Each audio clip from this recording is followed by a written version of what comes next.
Shalom प्रियजन हो. आजच्या आपल्या या अनुग्रह प्रार्थना सहभागितेच्या ऑनलाईन उपासनेमध्ये आपणा सगळ्यांचं मनपूर्वक स्वागत. आपल्या या उपासनेला सुरुवात करण्यापूर्वी आपण प्रार्थना करूया आणि ही उपासना प्रभूच्या हातात देऊया.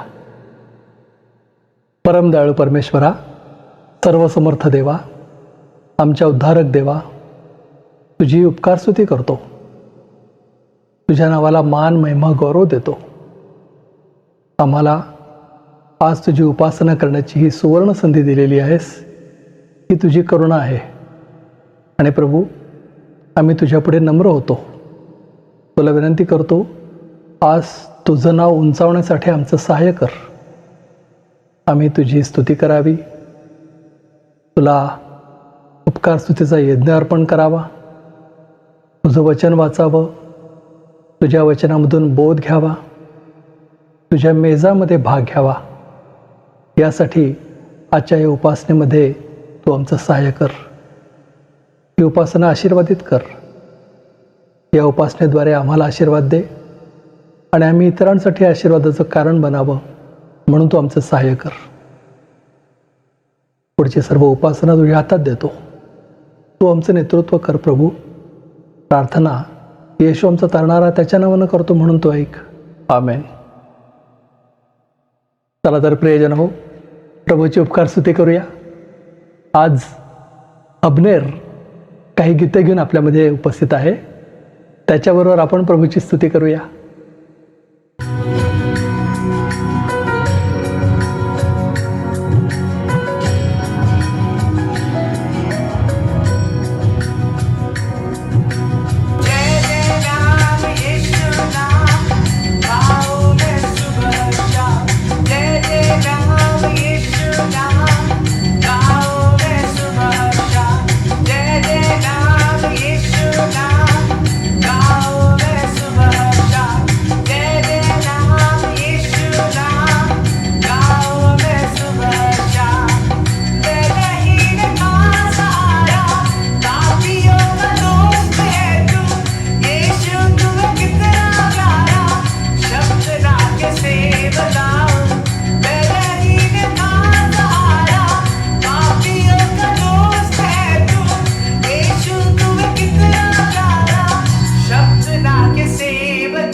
तुमसा कोई नहीं,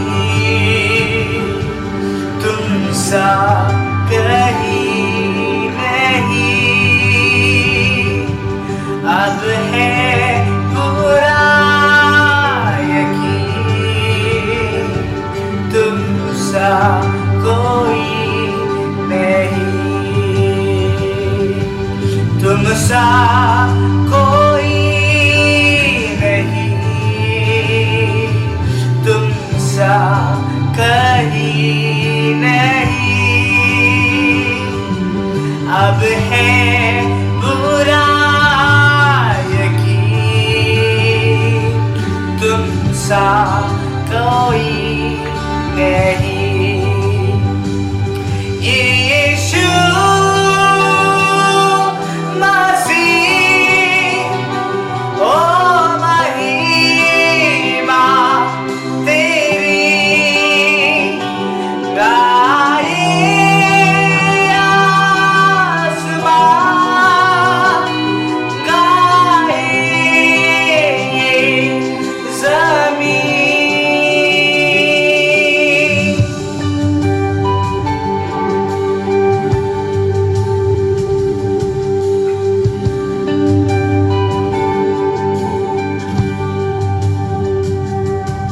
तुमसा कोई नहीं, तुमसा कहीं नहीं।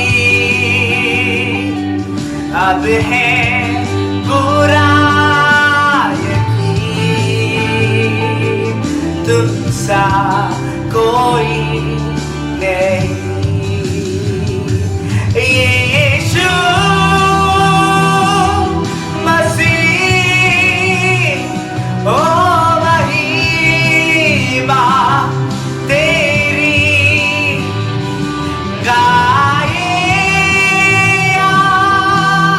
आसमां, गाए ये ज़मीं।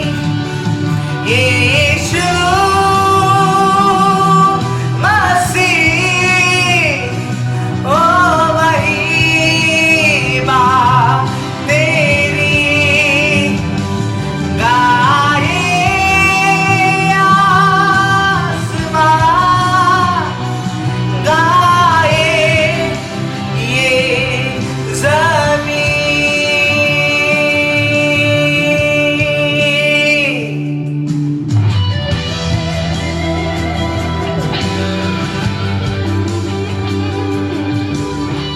अंधेरों में तू रोशनी है, तू है मंजिल, तू रास्ता भी है। तू है जहाँ न कुछ कमी है, तेरा ही नाम जिंदगी है। अंधेरों में तू रोशनी है, तू है मंजिल, तू रास्ता भी है। तू है जहाँ न कुछ कमी है, तेरा ही नाम जिंदगी है। Hallelujah,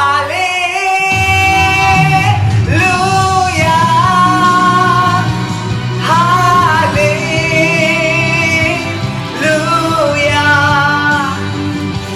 hallelujah.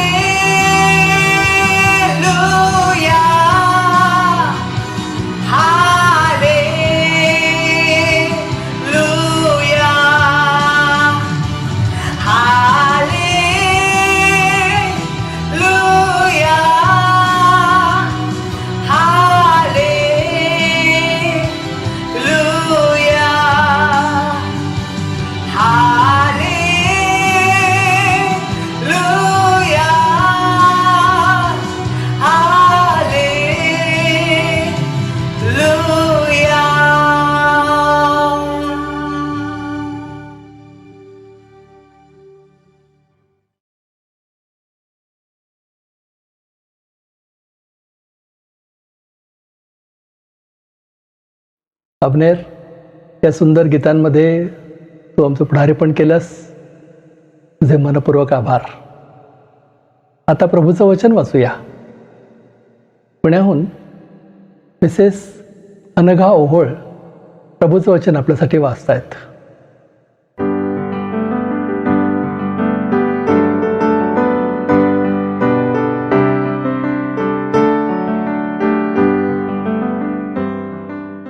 आजचा शास्त्रभाग आहे रूथ ह्याचा 4था अध्याय वचने 1 ते 6.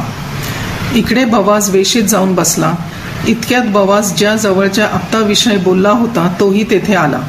तेव्हा हा म्हणाला, अरे गृहस्था, येथे येऊन बैस. तेव्हा तो जाऊन तेथे बसला. मग गावातील 10 वडील पुरुषास बोलावून त्यास तो म्हणाला, तुम्ही इकडे येऊन बसा. आणि तेही बसले.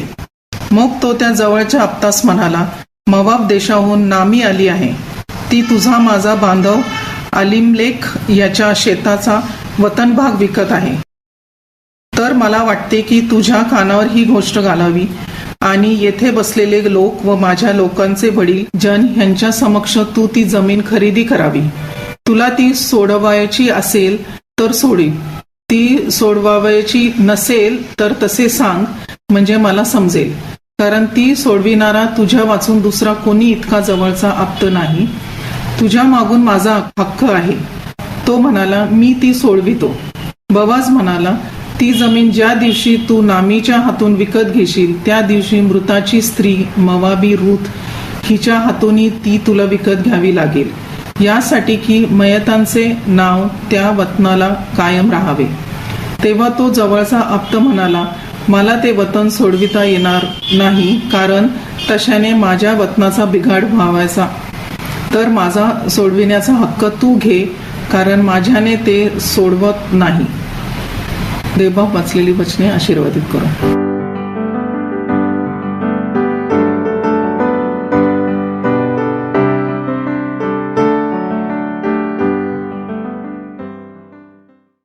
अनघाताई, प्रभूचं वचन वाचण्यामध्ये तुम्ही आमचं पुढारीपण केलं, तुमचे मनपूर्वक आभार. आता दानार्पणाची वेळ झाली आहे. आपण आपलं दान प्रभूच्या चरणी आणूया आणि हे सुंदर गीत ऐकूया.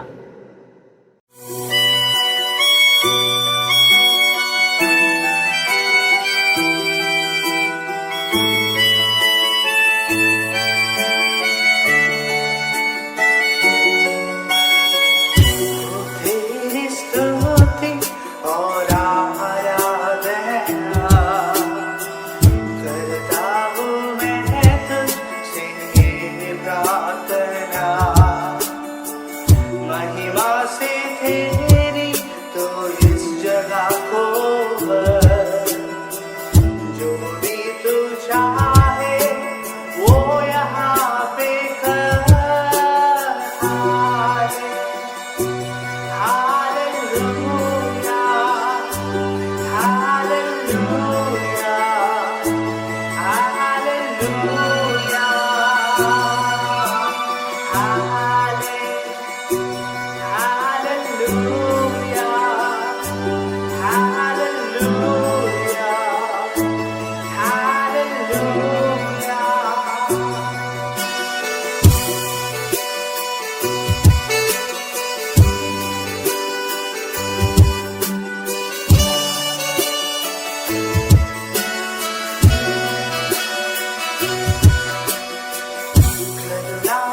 तेरी नया दिन का था है. दाल बनकर मेरी मुझे बचाता है. जब मैं पुकारूं तो दौड़ आता है. जब मैं गिरूं मुझे उठाता है. Hallelujah, hallelujah.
आपण प्रार्थना करूया आणि आपलं दान आपण परमेश्वराच्या हातामध्ये सोपूया. सर्व समर्थ जिवंत प्रभुदेवा, आम्ही तुझे मनापासून उपकार मानतो. तू आम्हा सर्वांना सांभाळलंस, आमची काळजी घेतलीस. तुझे अनेक आशीर्वाद आमच्या जीवनामध्ये आम्हाला अनुभवास दिले आहेत. प्रभू, तुझ्या विश्वासूपणाबद्दल, तुझ्या चांगुलपणाबद्दल आम्ही मनापासून तुला धन्यवाद देतो. आज तुझी स्तुती आराधना करण्यासाठी तू आम्हाला सहाय्य केलंस, तुझी कृपा पुरवलीस, त्याबद्दल आम्ही तुझे उपकार मानतो. प्रभू, जे दान आम्ही तुझ्या भांडारामध्ये आणलं आहे त्या दानाचा तू स्वीकार कर, हे आशीर्वादित कर. आणि या दानाचा उपयोग सुवार्ता प्रसारासाठी, गोरगरीब गरजवंत यांच्या गरजा पूर्ण होण्यासाठी, अनुग्रह प्रेयर फेलोशिपच्या प्रत्येक सभासदाच्या जीवनामध्ये आणि हा संदेश ऐकणाऱ्या प्रत्येकाच्या जीवनामध्ये, त्यांच्या कुटुंबामध्ये तुझे अनेक आशीर्वाद त्यांच्या जीवनामध्ये अनुभवास यावेत, यासाठी प्रभू या दानाचा उपयोग तू करून घे, अशी आम्ही त्याला विनंती करतो. प्रभू, आम्ही तुझ्या वचनाकडे वळत असताना आम्ही तुझं सहाय्य मागतो.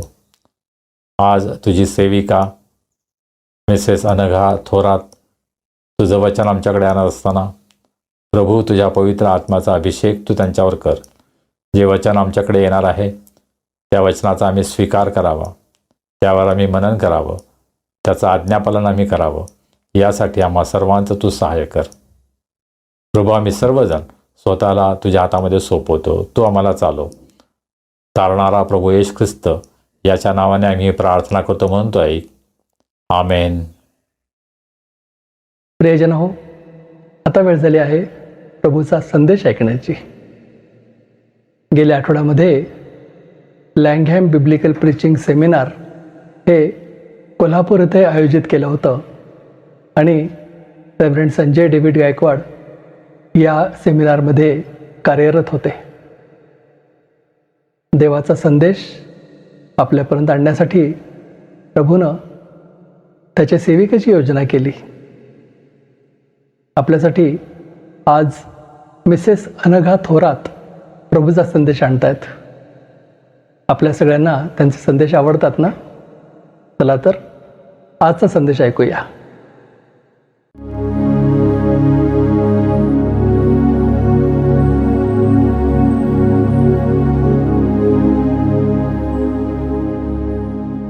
देवबापाची स्तुती असो, त्याच्या नावाला धन्यवाद असो.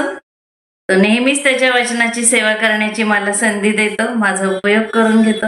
सर्व गौरव प्रभू येशूला असो.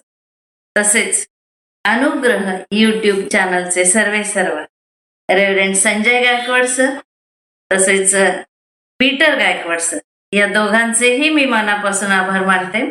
आपण मला वारंवार आपल्या या YouTube चॅनल तर्फे संधी देत आहात देवाच्या सेवेची. सर्व गौरव ख्रिस्ताला असो. आज आपण ज्या विषयाविषयी पाहणार आहोत तो म्हणजे आमचा जवळचा आप्त. आमचा जवळचा आप्त, वतन सोडविणारा, आमचं वतन सोडवणारा हा जवळचा आप्त कोणता आहे? आज जो शास्त्रपाठ आपण वाचलेला आहे, रूथ याचं पुस्तक, याचा 4था अध्याय 1 ते 6 ही ती वचनं आहे. आणि या वचनांमध्ये आपल्याला माहितीये, रूथ हे जे पुस्तक आहे ते रूथ, नामी आणि बोआज ही 3 महत्वाची पात्र याच्यामध्ये आहेत. आणि ज्या वेळेला बेथलेहेम या ठिकाणी दुष्काळ पडला होता तेव्हा नामी, तिचा पती आणि तिची दोन्हीही मुलं ही बेथलेहेम सोडून मोवाबामध्ये गेले राहण्यासाठी, कारण दुष्काळ भयानक होता. आणि तिथं गेल्यानंतर ते काही काळासाठी गेले, पण तब्बल 10 वर्ष तिथं राहिलेले. आपण म्हणतो थोडस करूया, आपण थोडस करूया, पण त्या गोष्टीच्या आहारी जात आपण किती वेळ वाया घालवतो हे आपल्याला समजत नाही. काही काळासाठी गेली, थोडक्या दिवसांसाठी गेली, पण 10 वर्ष तिथे राहिली. आणि या 10 वर्षात तिच्या जीवनात अनेक घडामोडी झाल्या. तिचा पती मरण पावला अलीमलेक, तिची मुलं महलोन आणि खिल्लेवन ही दोन्हीही मरण पावली. पण ती मरण्याआधी त्यांनी विवाह केला होता. कोणाशी? तर मोवाबी स्त्री आहे. त्यापैकी एक होती रूथ आणि दुसरी होती अर्पा. या दोघींशी त्यांनी विवाह केला, दोघांनी, त्या दोन्ही भावांनी. आणि कुठलंही संतान न होता ते दोघेही मरण पावले. आणि नामीची अवस्था अतिशय दयनीय झाली. 2 तरुण अशा विधवा त्या सुना घेऊन ती राहत होती. परंतु एक दिवस तिला कळलं की बेथलेहेमामध्ये आता सर्व ठीक झालंय आणि आपण तिकडे जाऊ.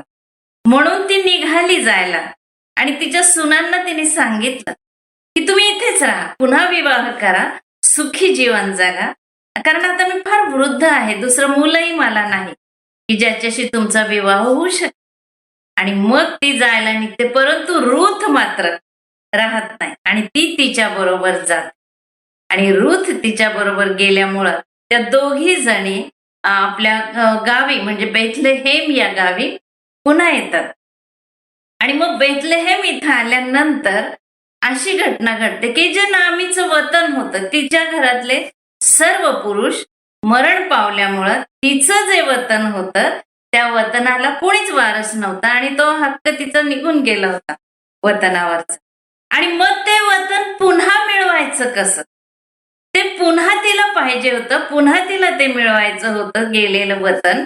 आणि त्यासाठी नियमशास्त्रामध्ये असा एक नियम होता की तो आप्त जो आहे, जो वतन सोडवणारा जो आप्त आहे तो जवळचा आप्त असला पाहिजे. असं लांबचा कुठला तरी वगैरे किंवा शेजारी असं ते चालणार नव्हतं. तर तो जवळचा आप्ता असला पाहिजे होता. पहिली गोष्ट ही होती. दुसरी गोष्ट म्हणजे त्याच्या ठाई सामर्थ्य किंवा त्याची पात्रता, योग्यता असायला हवी होती. आणि तिसरी गोष्ट म्हणजे त्याची इच्छा हवी होती. जर त्याची इच्छा असेल तर जवळचा आप्ताही असला, त्याची पात्रताही असली, पण त्याची इच्छाच नसेल तर या दोन्ही गोष्टींना काहीच अर्थ उरत नाही. म्हणून त्याची इच्छा ही फार महत्वाची होती. आणि असा एक आप्त होता तिथे आणि तो म्हणजे बवाज. तो बवाज एक तर तिचा आप्तही होता, त्याच्यामध्ये ती पात्रता किंवा सामर्थ्य होतं आणि त्याची इच्छा सुद्धा होती. बवाज या शब्दाचाच अर्थ आहे की त्याच्या ठाई सामर्थ्य आहे आणि ते सामर्थ्य होतं बवाजामध्ये. आणि त्यानं तो बवाज जो आहे तो पुढे झाला, त्यानं नामीचं वतन सोडवलं आणि मग तिचं जे वतनाचं जे काही हक्क होते, अधिकार होते ते पुन्हा त्यांना मिळालेले आहे. हे झालं नामीच्या विषयी. हे जे वतन तिचं हरवलं होतं, गेलं होतं त्याच्याविषयी झालं. पण रूथ हे जे पुस्तक आहे ते आपली मंडळी आणि ख्रिस्त याचं दर्शक आहे, किंवा आपण जे सर्व लोक आहोत ते आणि ख्रिस्त याचं ते दर्शक आहे. मग आमचं असं कोणतं वतन निघून गेलं होतं आणि आमचा तो जवळचा आप्त कोणता होता? आमच्या हातून आम्ही केलेल्या पापामुळे एदेन बागेतून आम्हाला बाहेर निघावं लागलं, कारण अवज्ञा झाली त्या ठिकाणी, आज्ञाभंगाचं पातक झालेलं आहे. आणि पाप झाल्यामुळं आपण देवापासून दूर झालो, मृत अवस्थेतील देवापासून आम्ही दूर झालेलो आहोत. आणि त्यामुळे काय झालं की आमचं जे सार्वकालिक जीवन हे वतन आहे ते आमचं हरवलंय, ते आमच्या हातून निसटून गेलेलं आहे. आणि ते जर आम्हाला पुन्हा मिळवायचं आहे तर त्यासाठी सुद्धा हे 3 महत्वाचे नियम गरजेचे होते. एक तर तो आप्तच हवा होता, दुसरी गोष्ट म्हणजे तो सामर्थ्यशालीच हवा होता, आणि तिसरी गोष्ट म्हणजे त्याची ती सोडवण्याची इच्छा सुद्धा असायला हवी होती.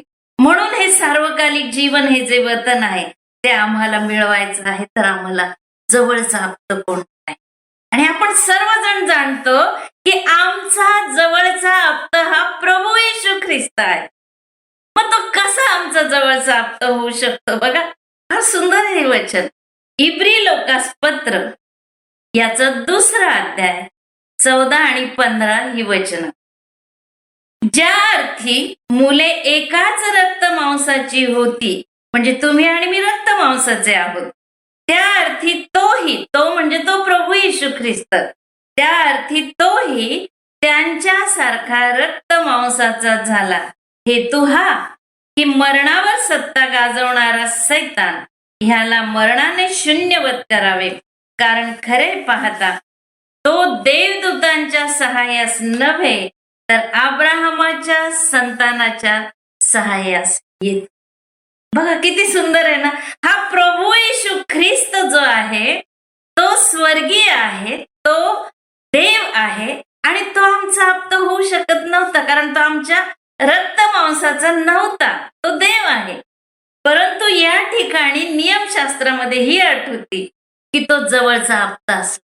मग बघा या परमेश्वराची केवढी महान प्रीती आणि केवढी मोठी कृपा की हा प्रभू येशू ख्रिस्त जो आहे तो आमचं हरवलेलं वतन ते सोडवण्यासाठी या जगामध्ये तो मनुष्य रूपानं जन्म त्यानं घेतला. तो आमच्या रक्त मांसाचा झाला, देह धारण करून त्याला या जगात येणं भाग होतं, त्याशिवाय तो आमचा आप्त होऊ शकला नसता. मग तो आमचं वतन सोडवू शकणार.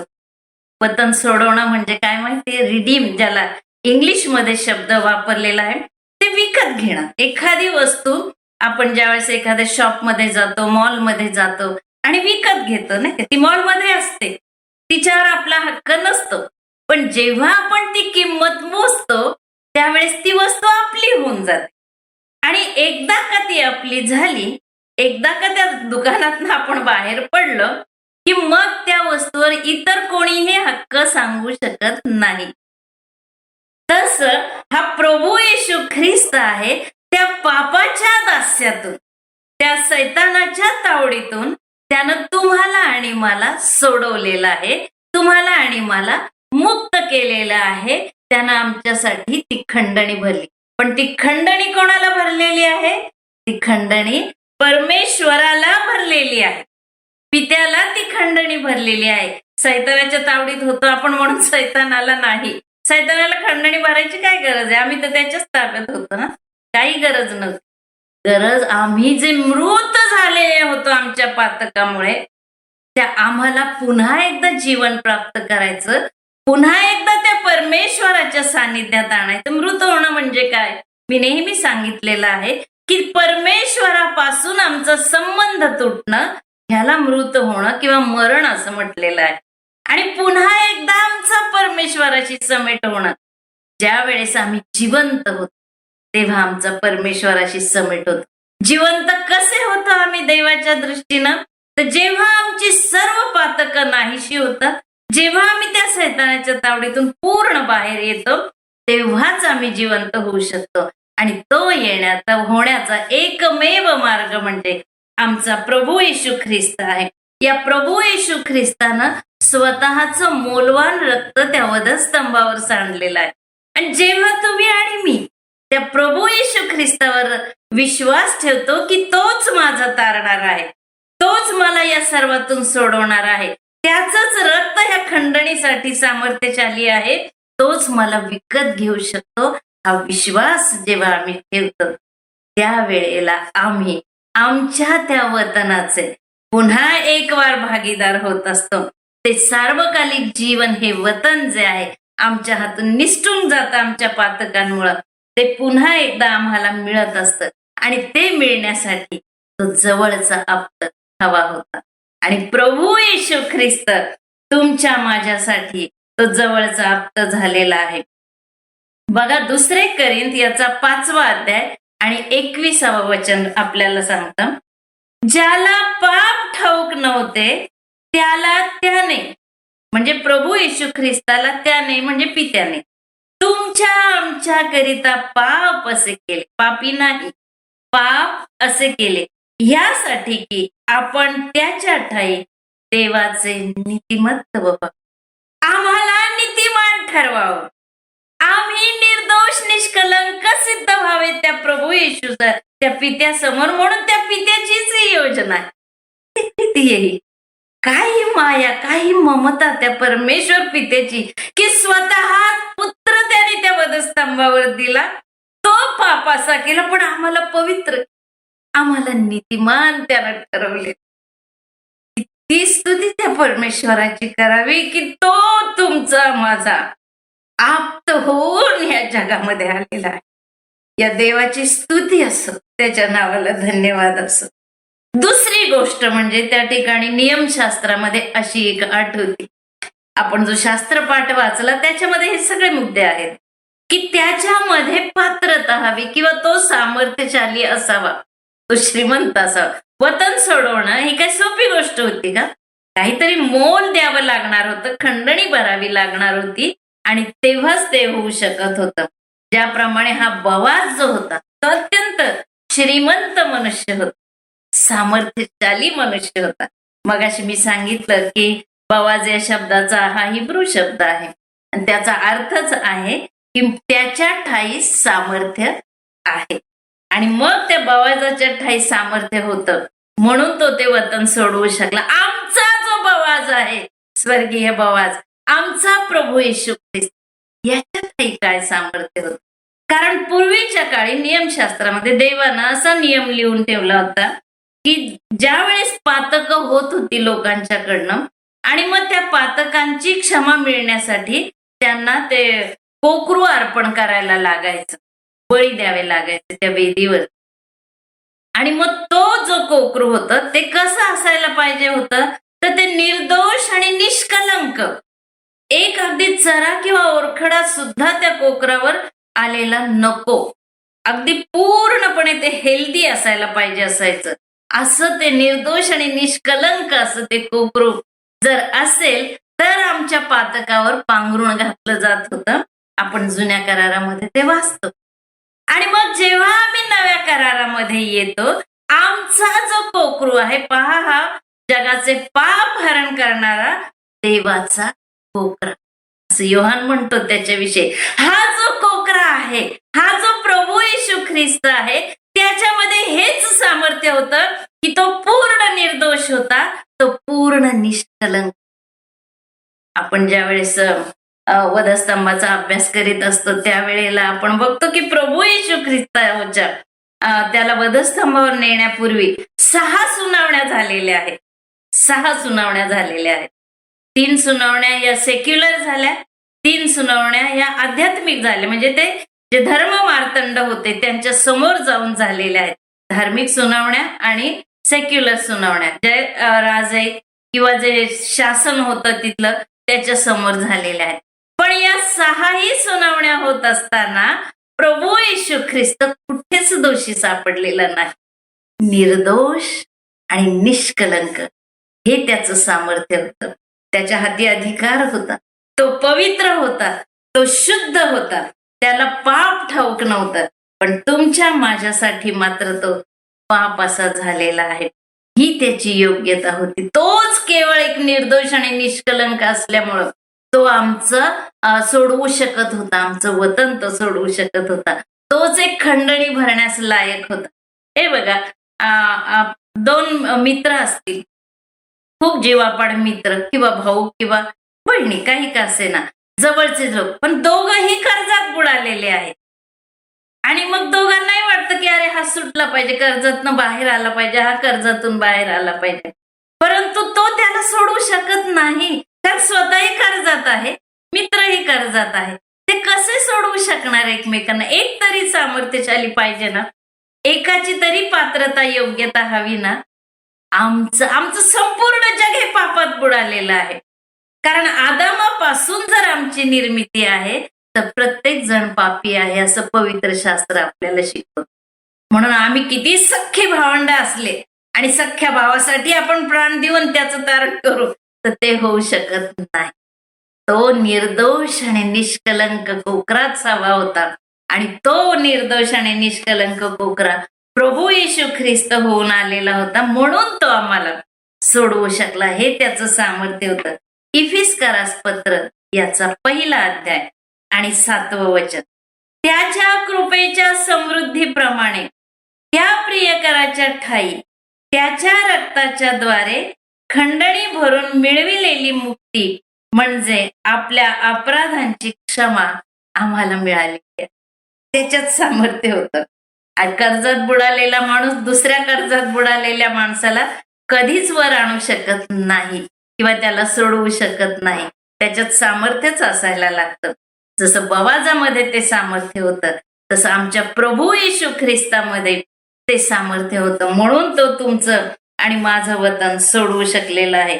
रोमकरास पत्र याचा 2रा अध्याय याचं 12 आणि 13 वचन बघा.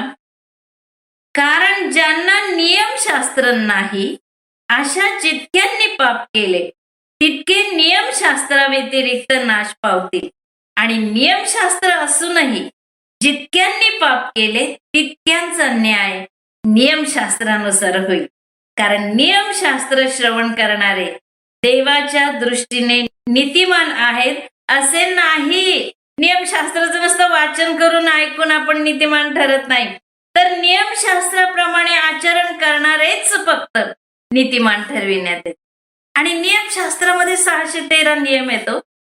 आणि पवित्र शास्त्र आपल्याला असं सांगतं याकोबाच्या पत्रामध्ये की एक जरी नियम मोडला तरी पूर्ण नियमशास्त्र मोडलं गेलं, पूर्ण पहिल्यापासून. म्हणजे आज झगडा चालू होता आमचा पातकाच्या विरुद्ध त्या नियमशास्त्राच्या बाबतीमध्ये की नियम पाळा, नियम पाळा, नियम पाळा.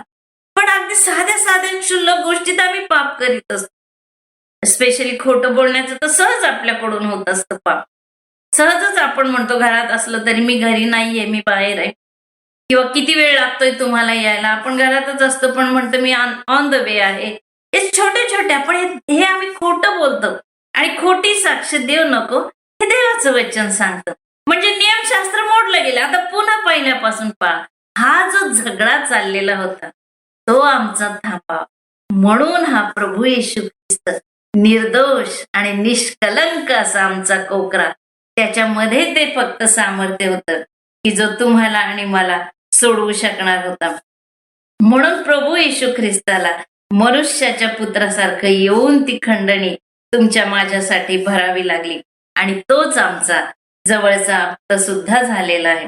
रूथच्या पुस्तकामध्ये 4 अध्याय 7व्या वचनात असं लिहिलेलं आहे, वतन सोडवणे व त्याची आदला बदल करणे हे व्यवहार पक्के करण्यासाठी इस्रायल लोकात प्राचीन काळी अशी वहिवाट होती की मनुष्य आपले पायतण काढून दुसऱ्याच देत असे.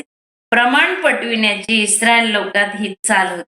हे नियमशास्त्र केवळ आरसा आहे, ते तुमचं आणि माझं पातक दाखवत असत. त्याच्यात लिहिलेलं आहे खोटी साक्ष देऊ नको. आणि आपण खोटं बोलतो तेव्हा आपल्याला लगेच कळतं अरे मी खोटं बोलले. हे नियमशास्त्र फक्त आपल्याला दाखवतं, परंतु ते आपल्याला मुक्त करू शकत नाही, कारण आम्ही नियमशास्त्र पाळूच शकत नाही. म्हणून वधस्तंभावर त्याची पूर्णता प्रभू येशू ख्रिस्तानं केलेली आहे. आणि तुम्हाला आणि मला त्या पापापासून पूर्णपणे मुक्ती देत खंडणी पूर्ण भरली. आणि आमचं जे हरवलेलं वतन होतं ते पुन्हा एक वार तुम्हाला आणि मला प्राप्त करून दिलेलं आहे. तिसरी आणि शेवटची गोष्ट म्हणजे येशूची प्रीतीपूर्ण इच्छा. जो सोडवणारा आमचा आप्त आहे तो सामर्थ्यशाली तर असावाच, पण सर्वात महत्वाची गोष्ट म्हणजे त्याची इच्छा असली पाहिजे. हो, इच्छा नसेल तर काही उपयोग नाही ना. या दोन्ही गोष्टी त्याच्या जवळ असून बवाजा जो होता हा जवळचा आप्त होता, तो श्रीमंत किंवा त्याची योग्यता होती आणि त्याची इच्छा सुद्धा होती. तसंच आमचा हा जो प्रभू येशू ख्रिस्त आहे त्याची सुद्धा आम्हाला या सर्व पातकातून सोडवण्याची इच्छाच होती. आणि म्हणूनच त्यानं तुम्हाला आणि मला पूर्णपणे त्या पातकातून मुक्त करेल. जे आमचं सार्वकालिक जीवन वतन आहे ते पुन्हा एकदा आम्हाला मिळवून दिलेलं आहे. 99 होते त्याच्याबरोबर, 99 होते त्याच्याबरोबर, पण एक कुठंतरी हरवलं, एक कुठंतरी चुकलं. ते सोडून तो धावला. तो तुमच्या माझ्यासाठी स्वर्ग सोडून धावलेला आहे. आम्ही हरवलो, आम्ही दूर गेलो, आमचं वतन निसटून गेलं होतं. ते पुन्हा मिळावं ही त्याची इच्छा होती. आणि त्या इच्छेस्तव तो स्वर्ग सोडून तुमच्या माझ्यासाठी या पृथ्वीवर आलेला आहे. आणि मग जर इच्छा होती तर तो कार्य पूर्ण केल्याशिवाय राहील काय? बघा, खूप अडखळ नव्हती आमच्या या तारणाच्या बाबतीमध्ये, आम्हाला सार्वकालिक वतन मिळण्याच्या बाबतीमध्ये खूप अडखळ नव्हती जशी या रूथला होती. बघा, रूथला काय अडचणी होत्या. पहिली गोष्ट म्हणजे तिचा भूतकाळ. ती मोवाबी वंशातली होती. आणि हा जो मोवाबी वंश आहे ह्याला निवास मंडपाच्या अंगणात सुद्धा यायचं नाही असं परमेश्वरानं सक्त ताकीद देऊन ठेवलेली. हा व्यसनाधीन वंश होता, हा बळी देणारा वंश होता, हा देवापासून पूर्ण दूर गेलेला असा तो वंश होता. परमेश्वराच्या शापाधीन असलेला असा हा वंश होता आणि अशा वंशातली ती रूथ आहे. दुसरी गोष्ट म्हणजे रूथच्या समोरचा अडखळण बघा. तिचा वर्तमान काळ जो होता ना, तिचं पती मरण पावलेला आहे. अतिशय दुःख वेदना तिच्या जीवनात. तरुण होती पण तिचा पती मरण पावलेला आहे आणि म्हणून तिला कोणतीच आशा नव्हती. एक तर तिचा भूतकाळ भयानक होता, ती नाकारलेल्या वंशातली होती. दुसरी गोष्ट म्हणजे आशाहीन जीवन जगणारी, तिला आशाच नव्हती. आणि तिसरी म्हणजे तिचा भविष्यकाळ देवविरहित असा होता. तिचं भविष्य पूर्णपणे अंधकारात, मृत्यू हेच तिचं भविष्य होतं.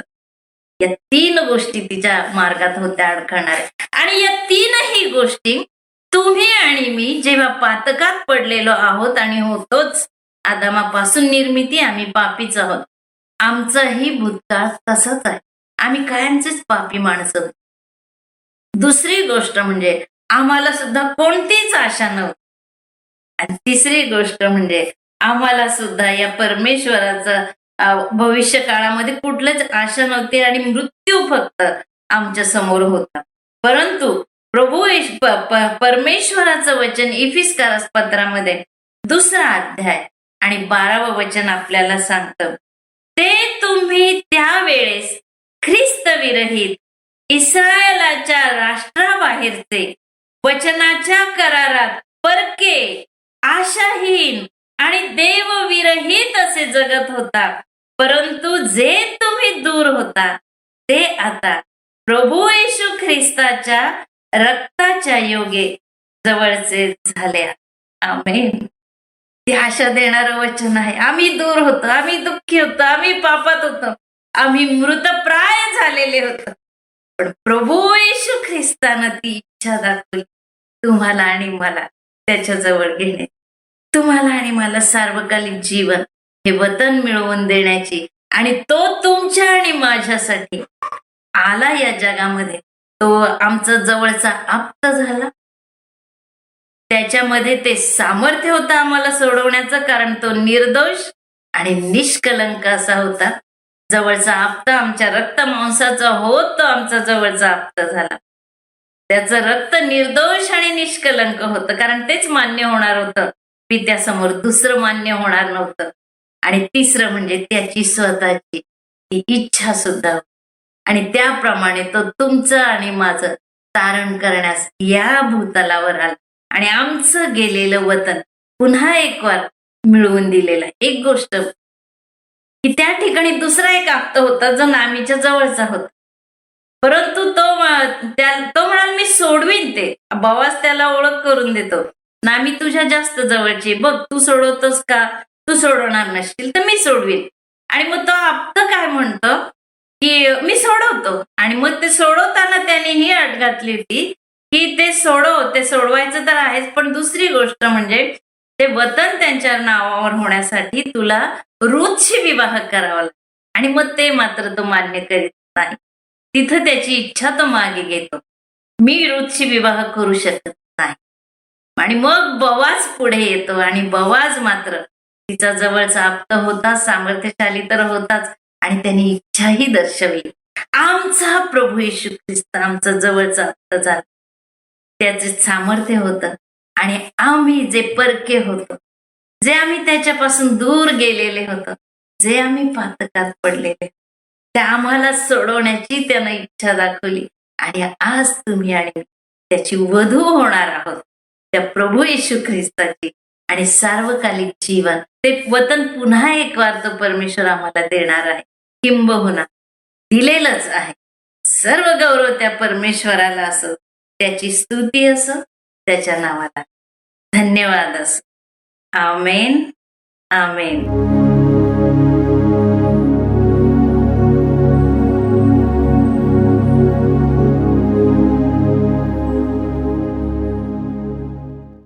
अनघाताई, या सुंदर संदेशामध्ये तुम्ही प्रभूचं मार्गदर्शन आम्हाला मिळवून दिलं. तुमचे मनपूर्वक आभार. प्रार्थना करूया. प्रभू येशू, आम्ही तुझे मनापासून उपकार मानतो. आज तुझं वचन तू आमच्याकडे आणलं आहेस.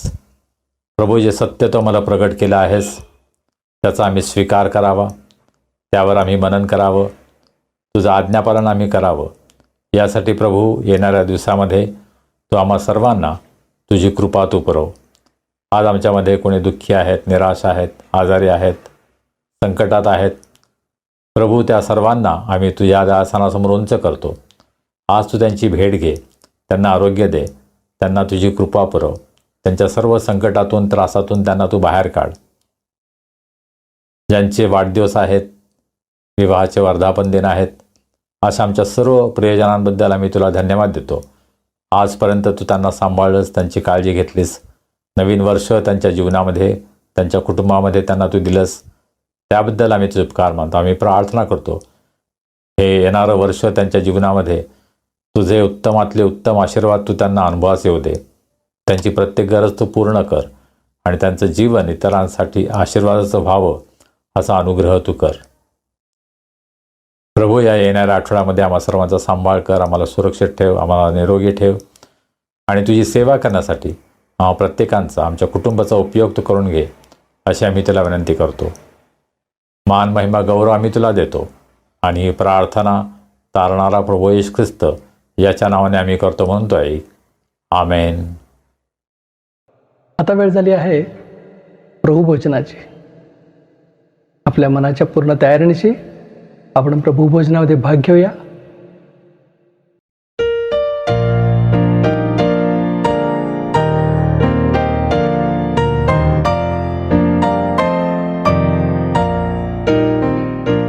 देवाच्या प्रिय लोकांनो, प्रभूच्या मेजामध्ये सहभागी होण्यासाठी, पवित्र प्रभुभोजनामध्ये सहभागी होण्यासाठी आपण सर्वजण स्वतःची तयारी करूया. आपण प्रार्थना करूया. सर्व समर्थ जिवंत प्रभुदेवा, आम्ही तुझे उपकार मानतो. तू आमच्यावर प्रीती केलीस. आम्ही पापामध्ये असताना तुझा पुत्र प्रभू येशू ख्रिस्त याला तू या जगामध्ये पाठवलंस. आमच्या पापांसाठी अत्यंत क्रूर अशा वधस्तंभावर त्यानं स्वतःचं बलिदान केलं. आपलं निष्कलंक रक्त त्यानं सांडलं. प्रभू, त्याच्या या बलिदानाबद्दल आज आम्ही तुझी स्तुती करतो आणि उपकारस्तुतीच्या अंतःकरणानं आज आम्ही तुझ्याकडे येतो. हा मेज आम्ही सिद्ध करत असताना तू आमचं सहाय्य कर, तू आमचं मार्गदर्शन कर.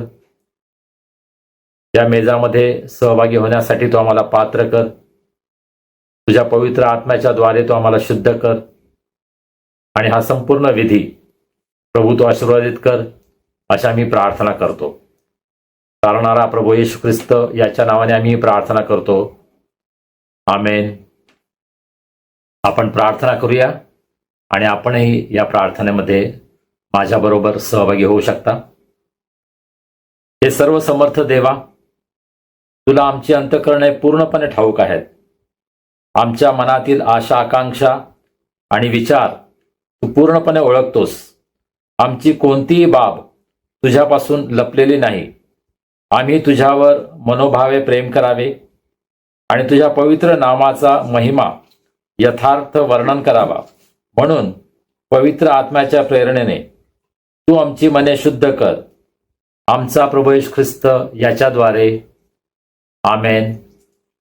प्रियजन हो, आपल्या एकुलत्या एका पुत्राला जगात पाठवून देवानं मानव मात्रावर असलेल्या त्याच्या अद्वितीय प्रीतीचे प्रमाण दिले आहे.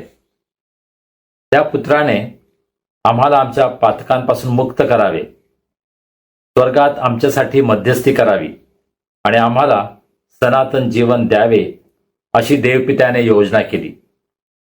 तेव्हा देवाच्या अनुग्रहाने त्याच्या आज्ञांचे पालन करण्याचा, सर्वांशी प्रेमभावाने आणि शांतीने राहण्याचा आपण निश्चय करूया. देवावर विश्वास ठेवून पश्चातापी अंतःकरणाने आपण आपली पातके पदरी घेऊया. आपण सर्व मिळून पापकबुलीची प्रार्थना करूया. माझ्याबरोबर आपण ही प्रार्थना करा.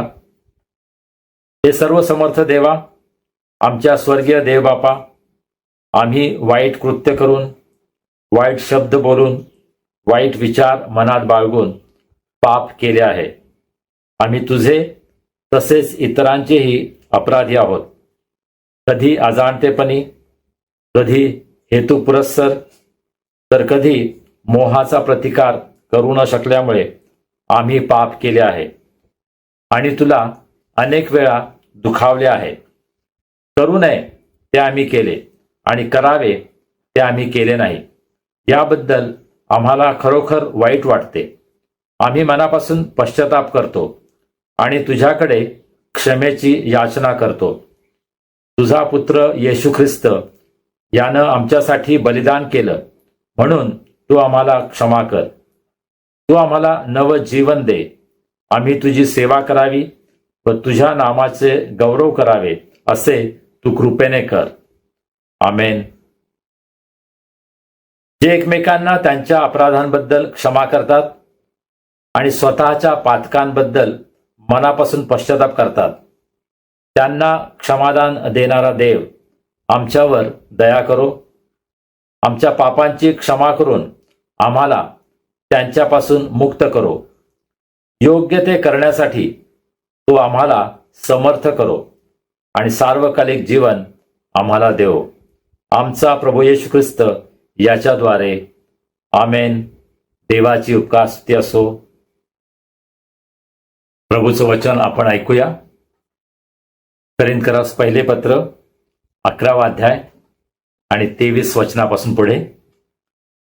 कारण जे मला प्रभूपासून मिळाले तेच मी तुम्हाला सांगितले आहे की ज्या रात्री प्रभू येशूला धरून देण्यात आले त्या रात्री त्याने भाकर घेतली,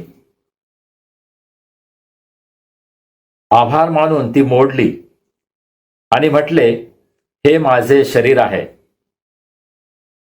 हे तुमच्यासाठी आहे. माझ्या स्मरणार्थ हे करा.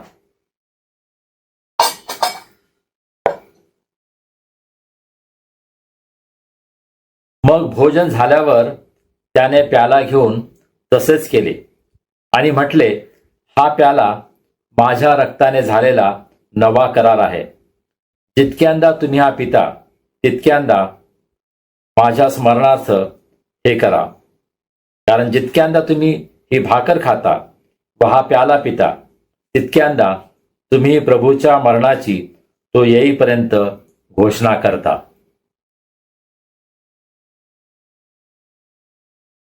म्हणून हे स्वर्गीय देवबापा, त्याच्या स्मरणार्थ ही भाकर आणि हा द्राक्षरस आम्ही समर्पित करीत आहोत. क्रूसावर त्याने केलेला एकमेव परिपूर्ण यज्ञ, मृतातून त्याचे झालेले पुनरुत्थान आणि त्याचे स्वर्गारोहण याबद्दल आम्ही घोषणा करतो. तसेच त्याच्या गौरवशाली पुनरागमनाची आम्ही आतुरतेने प्रतीक्षा करतो. आमेन. प्रार्थना करूया. हे दयाळू प्रभो, तू सिद्ध केलेले भोजन घेण्यासाठी आम्ही येत आहोत.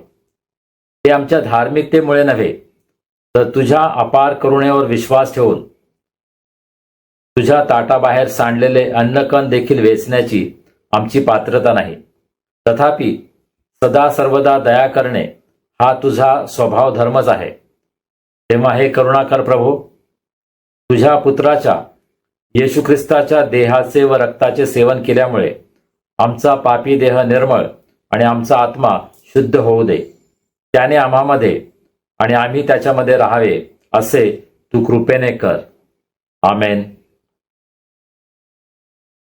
देवाच्या प्रिय लोकांनो, जे तुम्ही प्रभू येशू ख्रिस्तावर आपला तारणारा आणि प्रभू म्हणून विश्वास ठेवता, ज्यांनी प्रभू येशू ख्रिस्ताच्या नावामध्ये बाप्तिस्मा घेतला आहे, श्रद्धापूर्वक या प्रभू भोजनात सहभागी व्हा.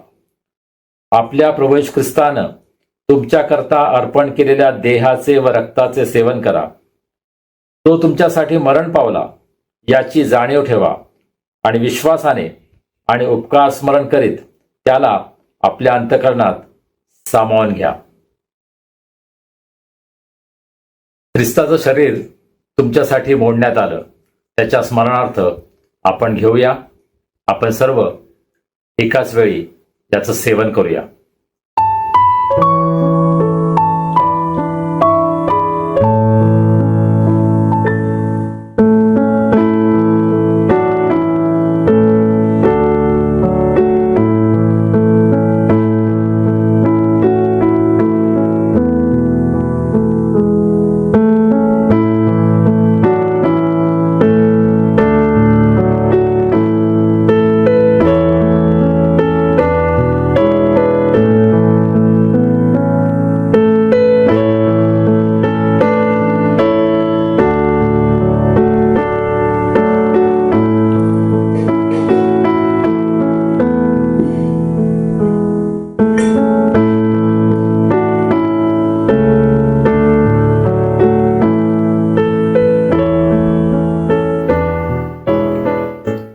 ख्रिस्ताचं रक्त तुमच्यासाठी सांडण्यात आलं, त्याच्या स्मरणार्थ यामधून घ्या. आपण सर्व एकाच वेळेस या प्याल्यातून सेवन करूया.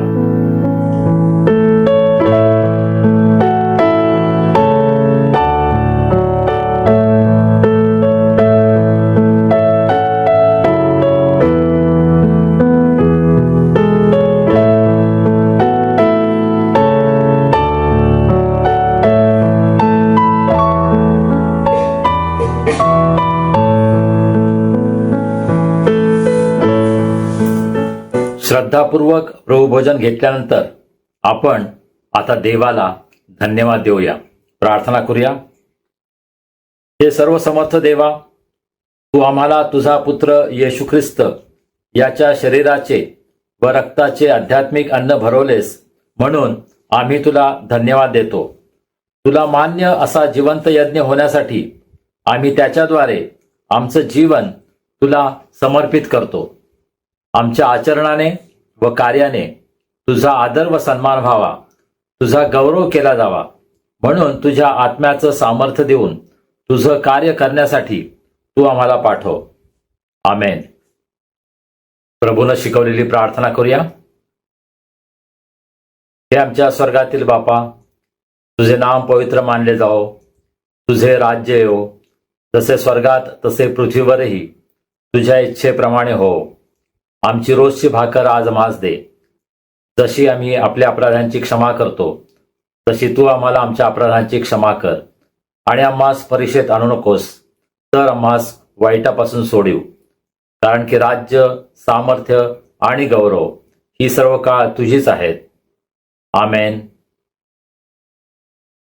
प्रभूचा आशीर्वाद घेऊया. आता ज्या शांतीच्या देवानं सर्व काळच्या कराराच्या रक्तानं मेंढरांचा महान मेंढपाळ आपला प्रभू येशू याला मेलेल्यातून परत आणले, तो देव आपल्या दृष्टीने जे आवडते ते आपणामध्ये येशू ख्रिस्ताच्या द्वारे करो व आपल्या इच्छेप्रमाणे करण्यास तो तुम्हाला प्रत्येक चांगल्या कामात सिद्ध करो. त्या येशू ख्रिस्ताला युगानयुग गौरव असो. आणि देव बापाची प्रीती, प्रभू येशू ख्रिस्ताची कृपा, पवित्र आत्म्याची सहभागिता आम्हा सर्वांसह प्रभू येशूवर प्रेम करणाऱ्या प्रत्येक शिष्याबरोबर आता आणि सदा सर्व काळ असो. आमेन. सुवंद्य देवा परात्पर स्तवा हो त्याला खाली व तो बाप पुत्र आत्मा जा प्रेक्याला द्या अनंत मान. आमेन.